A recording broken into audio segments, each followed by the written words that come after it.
પૈસા પાણીની જેમ હાથમાં નથી રહેતા, તો જલ્દી અપનાવો આ વાસ્તુશાસ્ત્રના ઉપાયો. જીવનમાં ઘણી વખત મહેનત કર્યા પછી પણ આપણે સફળતા મેળવી શકતા નથી, પરંતુ જો આપણે જીવનમાં વાસ્તુશાસ્ત્રના કેટલાક ઉપાયો અપનાવીએ તો આપણે ભાગ્યશાળી બની શકીએ છીએ. એ ઉપાયો વિશે જાણીએ તે પહેલા આ વિડીયોને લાઈક કરજો, ચેનલને પણ સબસ્ક્રાઇબ કરજો અને કોમેન્ટ બોક્સમાં જય માં લક્ષ્મી જરૂરથી લખજો અને વિડીયોને છેલ્લે સુધી જોતા રહેજો. 1. તુલસીના છોડને દૂધ ચઢાવો. દર ગુરુવારે તુલસીના છોડને દૂધ ચઢાવવાથી દેવી લક્ષ્મીની કૃપા તમારા પર બની રહે છે અને ઘરમાં આર્થિક સમૃદ્ધિ આવે છે. 2. શનિવારના દિવસે કાળા કે ઘાટા રંગના કપડાં પહેરવાનું ટાળો, કારણ કે એવું માનવામાં આવે છે કે તેનાથી નકારાત્મક ઉર્જા આવે છે. 3. જો ઘણી મહેનત કરવા છતાં પણ ઘરમાં પૈસાની કમી છે તો તમારા ઘરના આંગણામાં દાડમનું ઝાડ વાવો.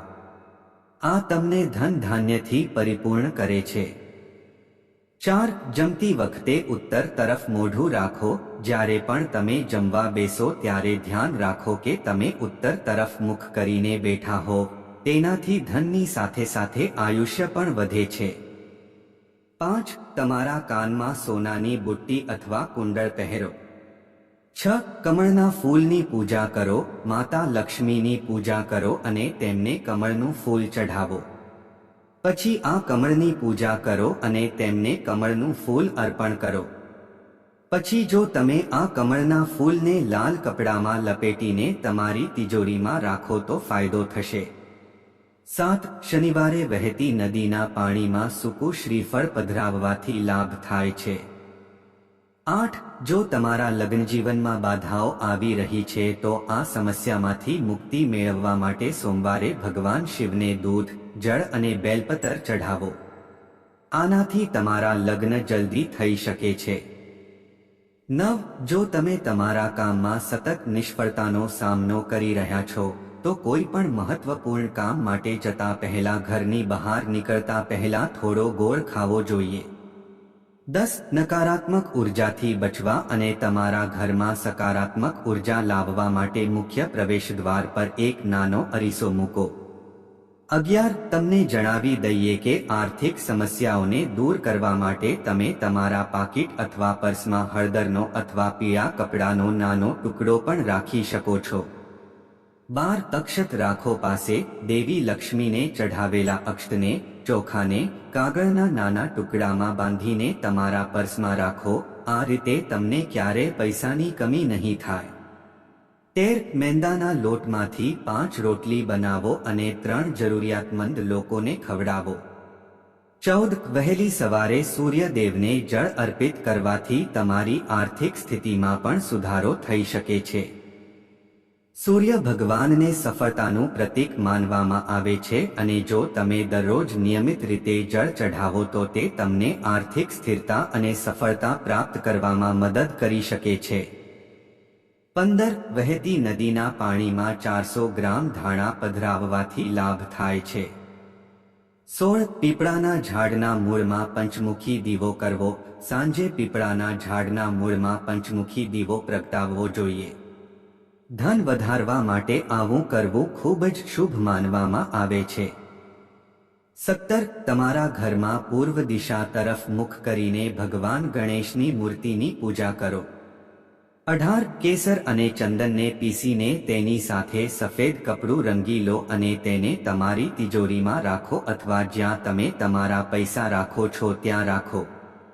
દેવી લક્ષ્મીની કૃપા તમારા પર બની રહેશે. 19. તમારું ભાગ્ય ચમકાવવા માટે ગુરુવારે પીપળાના ઝાડને જળ કે દૂધ ચઢાવો. 20. સરસવના તેલનો દીવો પ્રગટાવવાથી આર્થિક સમૃદ્ધિ આવે છે. એવું માનવામાં આવે છે કે દીવાનો પ્રકાશ નકારાત્મક ઉર્જાને દૂર કરી શકે છે અને સકારાત્મક ઉર્જાને આકર્ષિત કરે છે, જેનાથી આર્થિક સમૃદ્ધિ આવે છે. 21. નકારાત્મક ઉર્જાથી બચવા અને ખરાબ પ્રભાવોથી પોતાને બચાવવા માટે તમારા ખિસ્સા અથવા બેગમાં સ્વચ્છ સફેદ રૂમાલ રાખો.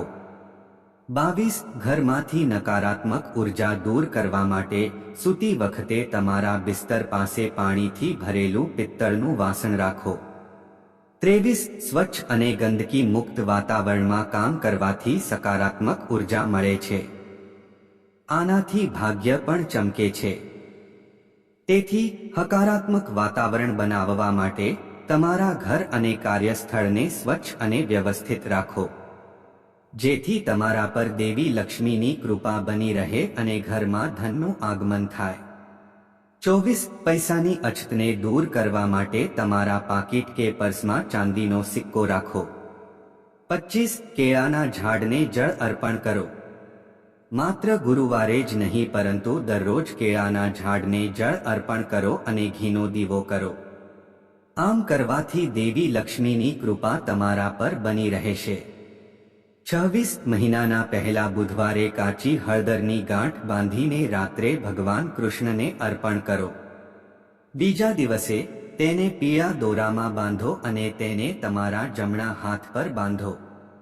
27 ઘરમાં સકારાત્મકતા લાવવા અને વાસ્તુ દોષોને દૂર કરવા માટે ઘરના કોઈ ખૂણામાં ચાંદીનો ટુકડો દાટી દો. 28 ઘરમાં હંમેશા મીઠાના પોતા કરવા જોઈએ, તેનાથી ગરીબી દૂર રહે છે. મનને શાંત રાખવા માટે દરરોજ સ્નાન કર્યા પછી નાભી અને કપાળ પર કેસરનું તિલક લગાવો. 29 પીળા રંગના કપડાં પહેરવાથી પૈસાની સમસ્યા સંપૂર્ણપણે દૂર થઈ જાય છે. તમને દેવાથી પણ રાહત મળશે અને એવું માનવામાં આવે છે આ રંગો ગુરુ ગ્રહનું પ્રતિનિધિત્વ કરે છે, જે સારા નસીબ અને આર્થિક સમૃદ્ધિ સાથે સંકળાયેલા છે. 30 તમારી તિજોરીમાં નવલક્ષ્મી કારક કોડી અને એક તાંબાનો સિક્કો રાખવાથી તમારી તિજોરી હંમેશા પૈસાથી ભરેલી રહેશે.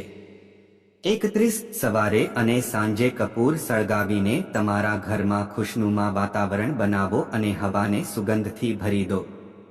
32 ઘરમાં સુખ સમૃદ્ધિ લાવવા અને સૌભાગ્ય પ્રાપ્ત કરવા માટે પક્ષીઓ અને પ્રાણીઓને ખવડાવવું જોઈએ, કારણ કે પક્ષીઓ અને પ્રાણીઓને ખવડાવવું એ શુભ કાર્ય માનવામાં આવે છે. તમને જણાવી દઈએ કે એવું માનવામાં આવે છે કે પક્ષીઓ અને પ્રાણીઓને ખવડાવવાથી ઘરમાં સુખ સમૃદ્ધિ આવે છે અને સૌભાગ્ય પ્રાપ્ત થાય છે. તેથી તમારી આર્થિક સ્થિતિ સુધારવા માટે પક્ષીઓ અને પ્રાણીઓને નિયમિતપણે, ખાસ કરીને ગુરુવારે ખવડાવવાનો પ્રયાસ કરો. તમે આ સિઝનમાં તેમના માટે પાણીની વ્યવસ્થા પણ કરી શકો છો. 33 કોઈ પણ મંદિરમાં જાઓ અને ત્યાંના પૂજારીને પીળા વસ્ત્રો, ધાર્મિક પુસ્તકો અથવા પીળા રંગની ખાદ્ય સામગ્રી દાન કરો. 34 તમે રાત્રે માથું પૂર્વ તરફ રાખીને અને તમારા બેડરૂમમાં એક વાસણમાં સિંધવ મીઠાના ટુકડા રાખીને સૂઈ શકો છો. 35 શ્રી સૂક્તના શ્લોકો સાથે શુક્લ પક્ષની પંચમી પર ઘરે પ્રસાદ ચઢાવવાથી પણ દરિદ્રતા દૂર થાય છે. 36 દક્ષિણમુખી શંખનું પૂજન કરવું. જો તમે માતા લક્ષ્મી ભગવાન ગણેશની પૂજા કરી છો તો ત્યાં દક્ષિણમુખી શંખ રાખો અને તેની પણ પૂજા કરો. આ પછી જો તમે આ શંખને તિજોરીમાં રાખશો તો તે ફળદાયી સાબિત થશે. 37 ઉંબરાના મૂળને કપડામાં લપેટી ચાંદીના કવચમાં મૂકીને ગળામાં પહેરવાથી પણ આર્થિક સમૃદ્ધિ આવે છે. 38 ભોજન કરતા પહેલા કૂતરા માટે અને ગાય માટે રોટલી કાઢી લો. તમારે ક્યારેય નાણાકીય સમસ્યાઓનો સામનો કરવો પડશે નહીં.